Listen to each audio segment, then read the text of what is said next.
Ozempic muda a personalidade? Essa é uma pergunta que explodiu nas redes sociais, depois que algumas pessoas começaram a relatar algo extremamente curioso. Menos fome, obviamente, mas também menos vontade de beber, menos impulso para comprar, em alguns casos menos entusiasmo, menos libido e uma sensação de estar emocionalmente mais plano. A vida é mais cinza. E aí nasceu o rótulo Personalidade Ozempic. A ideia de que o medicamento agonista do receptor do GLP-1 poderia também não só reduzir o apetite, mas mudar quem a pessoa é. Mas é importante definir aqui que personalidade Ozempic não é um diagnóstico. É um termo popular, amplo e impreciso. Ele mistura fenômenos diferentes: redução do food craving, mudança de hábitos de vida, alívio do chamado food noise, efeitos adversos físicos, melhora de humor e talvez uma minoria de pacientes, apatia e perda de prazer.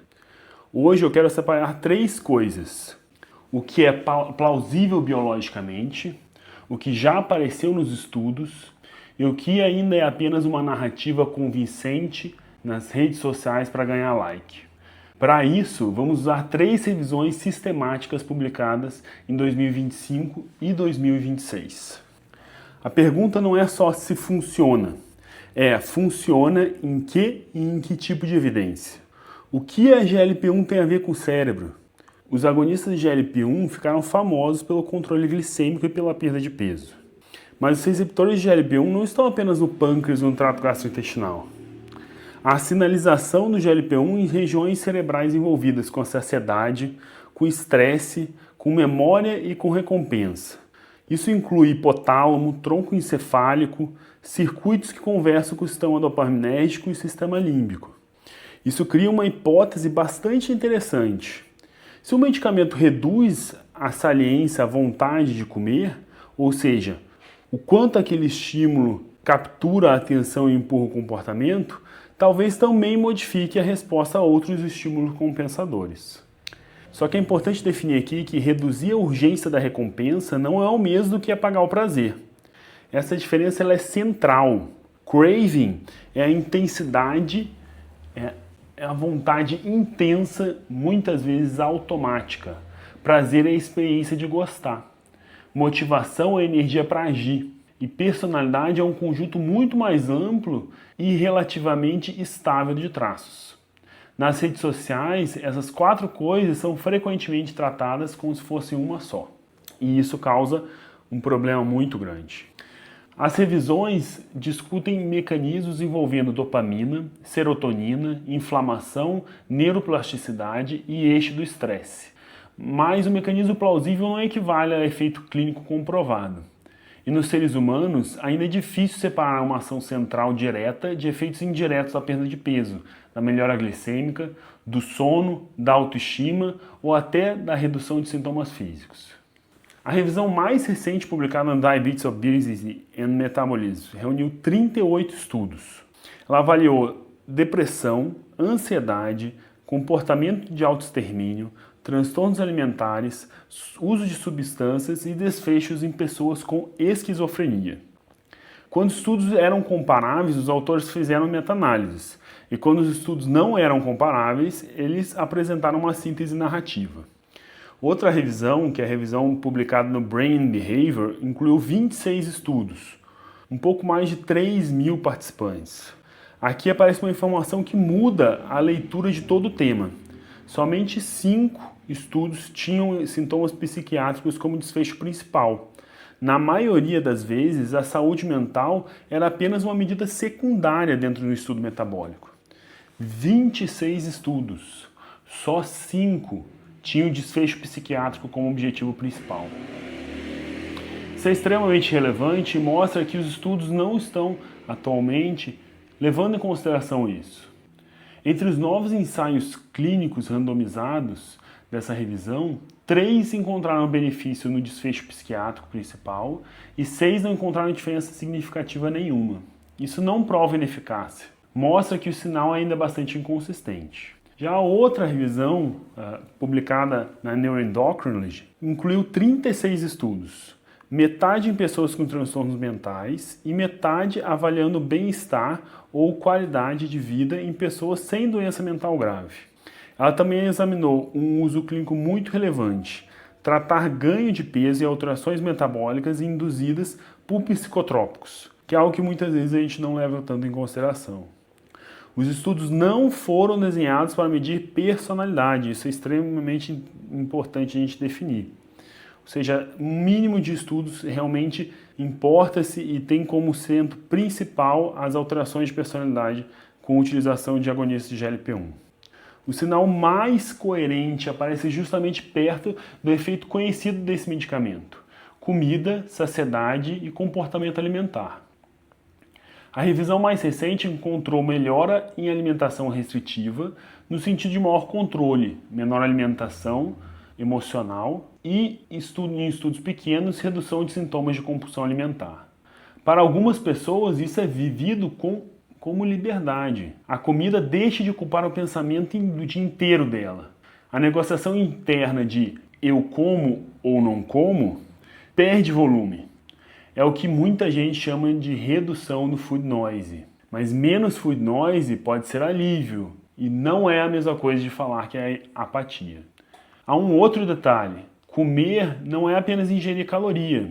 Pode ser um ritual, um conforto, uma socialização ou recompensa. Quando uma fonte importante de prazer ou regulação emocional perde força, a pessoa pode interpretar esse silêncio emocional como um estranhamento. Se eu não estou mais pensando nisso, no que eu vou pensar agora? O que eu sou agora?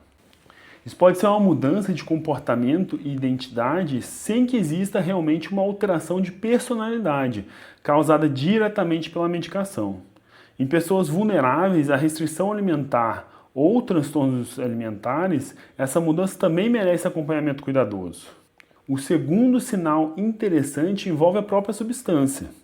Estudos, por exemplo, com hexagenatida e dulaglutida sugeriram redução da resposta cerebral a pistas, a sinalização de álcool ou uma redução do consumo desse produto em alguns grupos. Um ensaio com dulaglutida, por exemplo, encontrou aproximadamente 29% menos consumo de álcool ao longo de 12 semanas. Mas os outros resultados foram nulos. Apareceram somente em subgrupos ou tiveram perdas muito importantes de participantes. Só que menos desejo por álcool não prova menos desejo pela vida. Mesma coisa acontece com outros produtos, por exemplo, nicotina. Os achados também são mistos e ainda são muito insuficientes para transformar os agonistas de GLP-1 em um tratamento psiquiátrico de rotina. É uma área bastante promissora, mas sem uma indicação consolidada.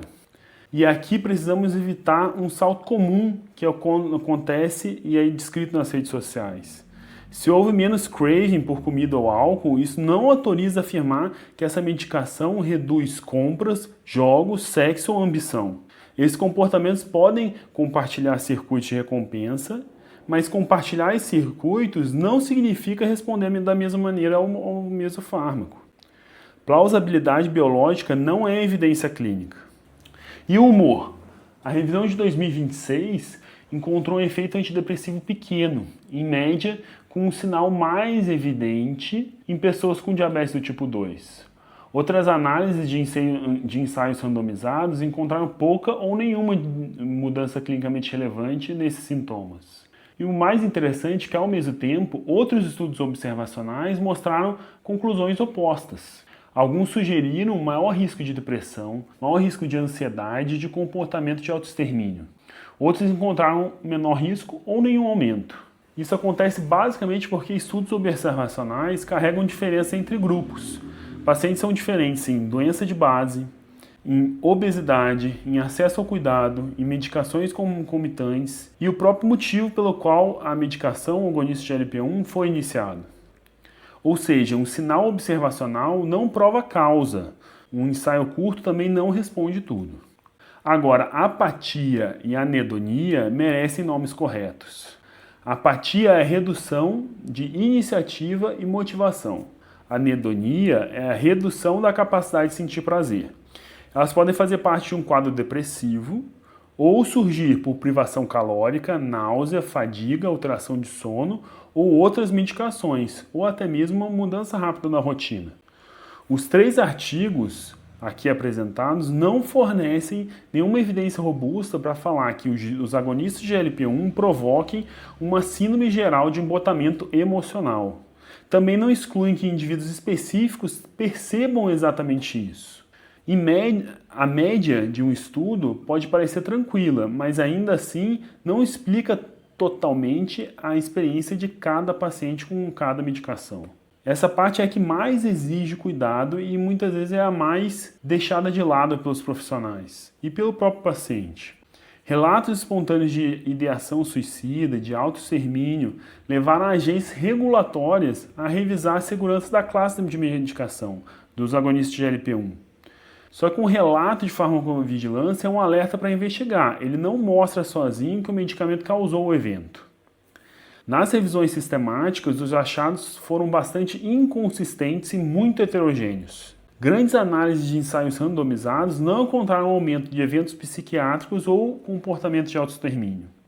Em 2026, a FDA, por exemplo, informou que uma meta-análise com 91 ensaios controlados, com mais de 1.000 participantes, não mostrou aumento nem de ideação, nem de comportamento de autoextermínio, nem muito menos de ansiedade, depressão, irritabilidade ou psicose. Uma análise de dados assistenciais também não encontrou qualquer tipo de aumento de autoagressão intencional. Mas até agora não há evidência forte para que a gente fale sobre um aumento causal do risco de ideação quando o paciente utiliza agonistas de GLP-1. Isso é bastante tranquilizador, mas não é uma licença para a gente ignorar os sintomas. Isso é muito importante e muitas vezes a gente não entende isso. A ideação, ou a piora abrupta do humor, ou uma agitação intensa, ou uma perda funcional, existe avaliação clínica imediata. Use ou não um agonista de GLP-1. O paciente ele tem que ser examinado, mesmo se ele não está utilizando essa medicação. Talvez o achado mais aplicável à psiquiatria hoje não seja tratar a mente diretamente, mas tratar o impacto metabólico de alguns psicotrópicos. Em pessoas, por exemplo, com esquizofrenia ou outros transtornos mentais graves, os estudos apontam que a perda de peso, a melhora dos marcadores metabólicos, não tem uma alteração ou um sinal consistente na piora da psicose. Isso importa porque o ganho de peso, o diabetes, o risco cardiovascular são causas reais de sofrimento. A baixa adesão, a redução de expectativa de vida. Melhorar todos esses desfechos pode aumentar realmente a qualidade de vida desses pacientes. Mesmo que o GLP-1, o agonista de GLP-1, não tenha um efeito direto sobre a parte da psicose ou sobre a parte da depressão. Os estudos em esquizofrenia eles ainda são bastante pequenos e heterogêneos. Houve relato de melhora em algumas escalas ou qualidade de vida, mas sem benefício psiquiátrico consistente entre os ensaios. Mas a mensagem mais segura aqui que a gente tem que passar é que existe utilidade metabólica potencial e até o momento não apareceu um padrão claro de descompensação psiquiátrica com o uso dessas medicações. Bom, mas se a personalidade Ozempic não é um diagnóstico, por que o relato parece tão real? Justamente porque as experiências reais podem também ter causas diferentes. Eu gosto assim de pensar, quando a gente fala sobre isso, em 4 camadas distintas. Primeiro, chamado efeito esperado. Menos fome, menos craving, menor saliência, menor vontade de comer, pode deixar a mente mais silenciosa. Para alguns, como eu já falei, isso é liberdade. Para outros, é sensação estranha de perda. 2. A retirada ela pode ser uma estratégia emocional. Se a comida ou o álcool ajudavam a modular tédio, ansiedade ou solidão, reduzir esse comportamento revela o que estava por baixo de tudo isso. O medicamento não necessariamente criou o vazio, mas talvez ele tenha tirado o anestésico comportamental que realmente escondia esse vazio. Terceiro, efeitos indiretos da medicação. Comer muito pouco, desidratação, náuseas, constipação, perda rápida de peso, fadiga e sono ruim podem induzir realmente a redução da energia, da libido e da motivação. Isso pode realmente parecer como uma mudança emocional, mas o caminho causal pode ser físico e modificável, e não a medicação. Quarta e última camada. Uma mudança psiquiátrica realmente individual. ou seja, uma pessoa que pode realmente desenvolver uma piora de humor, de ansiedade, de apatia, de anedonia durante o tratamento. E essa relação ela tem que ser investigada, especialmente quando existe um histórico psiquiátrico ou quando existe um ajuste simultâneo de outras medicações psiquiátricas. Por isso que o paciente ele deve ser sempre avaliado por um profissional adequado, antes de iniciar e durante o tratamento de qualquer tipo de medicação dessa. Na prática, a melhor resposta não é negar o relato, nem transformar automaticamente um efeito colateral do medicamento para que a gente retire isso. Justamente eu preciso estabelecer uma linha de base e acompanhar esse paciente, acompanhar as mudanças. A palavra-chave aqui é função. Se houver piora persistente do humor, perda generalizada de prazer, ideação de autoextermínio, agitação ou queda importante na função geral, a conduta precisa ser individualizada pelo prescritor. Não é uma boa ideia, do nada, mudar a dose ou parar a medicação por conta própria. E o que a ciência realmente tem para dizer? Os agonistas de GLP-1 eles podem realmente reduzir o craving e modificar comportamentos ligados à recompensa, sobretudo na alimentação e no álcool. Há pequenos sinais de melhora de humor e de qualidade de vida em alguns contextos. Em pacientes que ganharam peso com o uso de psicotrópicos, há um benefício metabólico clinicamente relevante. E o que a ciência não nos permite dizer? Que realmente existe uma nova personalidade padronizada pela utilização do Ozempic, do Mounjaro, de qualquer outro tipo de medicação.